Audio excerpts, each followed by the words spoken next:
আফা কি মনারে তো বলে টুকরা টুকরা করে লাইছে। আমি কই না ওইটা আরে না, আমি তো সুমনের লগে 5টা বাজাও কথা কইছি। সুমনে তখন আমারে কইছিল আপা কই সুমন ফলি আমার গত 12:30 বাজে গেছে গই, তো তুমি সিফাতেরে কিচ্ছ সিফাতের ইয়াসিনের দিক কুমিল্লা পার করে দিছি, কিল্লে পার করে দিছ আমারে বাবুরে না দেখায়। কয় শুক্রবার দিন বাবুর হলো আপনার কাছে আমু, আপনি টেনশন করিয়েন না। হিতিরে কই পার করে দিছ কইতে যে আমি তো নাইছে এমি গেছে গো বোরকা গেল আয় কইতে পারি না দূর কইতা জানি গো আর তো কিছু জানি না এ গো আর কিছু কইবার মতন শক্তি স্মরণ পাইতেছি না গো। আমরা কি চামো আমার বোনের লাস্ট কাম করে যদি দেন আমরা বাড়িতে নিতে পারি বা যেমনে পারি এক নজর দেখি দাফন করতে যদি পারি দুধ চাই আর কিছু চাইবার মতন আগে শক্তি নাই। কে করছে উপর আল্লাহ জানে, আমরা তো দেখিনি। আমরা ওর চাই ওর কিছু ওরে আমাদের কাছে আনি দেন, আমরা ওর এরকম টুকরা করবো ওর মাতুন আর ওতুন কেমন লাগে জানি যাবো। হ্যাঁ বিচার চাই, বিচার চাই, আমরা ওর এরকম উপযুক্ত বিচার চাই।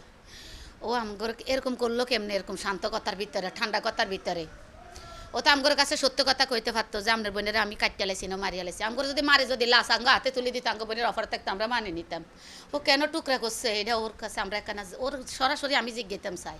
আমার জ্যাঠা বোন যেরকম টুকরা টুকরা করছে আমরা ও স্যার ফাঁসি চাই। বোঝানো রাতে 3:30 বাদ আমার যেটা ফোন করে বলছে ফলেকে টুকরা টুকরা করে ফেলাইছে। তোলো টুকরা টুকরা না করে তখন গলা চিবি মারি ফেলাইতো, তো আমরা লাস্টটা গোটা পাইতাম কেন টুকরা টুকরা করলে বলেন।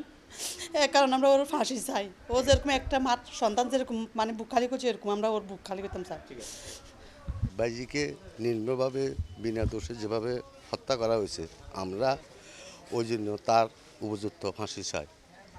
আমার বাইজি যেভাবে ইয়ে করা হয়েছে আমরা ওটার উপযুক্ত বিচার চাই।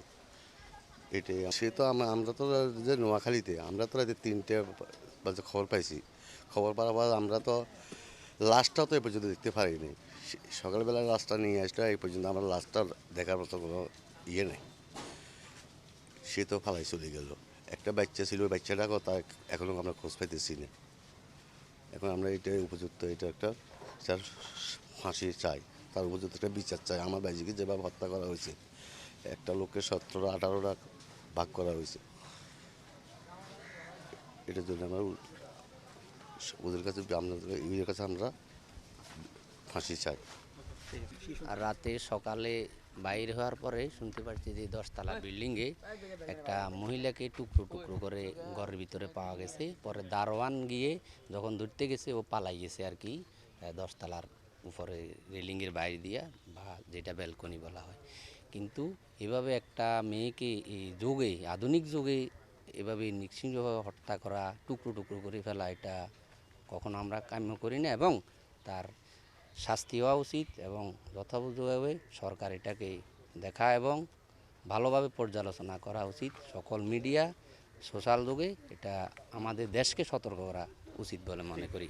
এটা আসলে এক পারিবারিক কলহের জেরে হত্যাকাণ্ড, এবং এই হত্যাকাণ্ডের পরে আমরাও জেনেছি যে ডেড বডিটাকে টুকরো করে ফেলা হয়।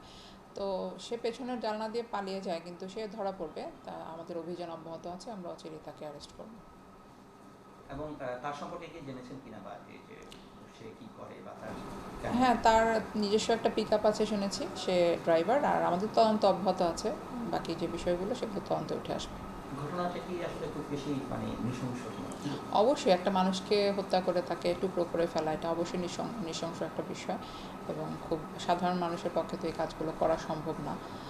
অবশ্যই তার মেন্টালি কোনো সমস্যা বা এই ধরনের কিছু, অথবা তার মেনস্ট্রিয়াটা সেরকম হতে পারে, তার আগে থেকে ক্রিমিনাল মাইন্ড ছিল, সে কারণে হয়তো সেই কাজগুলো করেছে। সেটাকে আপনি একটু বেশি জোর দিচ্ছেন? অবশ্যই আমরা গুরুত্ব দিচ্ছি, এবং এটা আমাদের অভিযান চলমান আছে, সে অচিরেই ধরা পড়বে। ঠিক আছে।